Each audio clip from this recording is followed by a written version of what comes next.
what was I doing before I started forex trading? I was into programming, web programming. I could code, and also I learned how to use WordPress.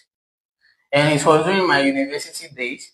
I was studying computer science. So, and at the same time, I was in a fashion school.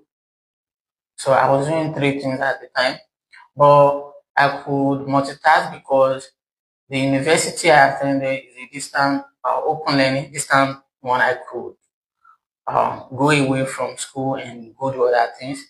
So it was kind of easy.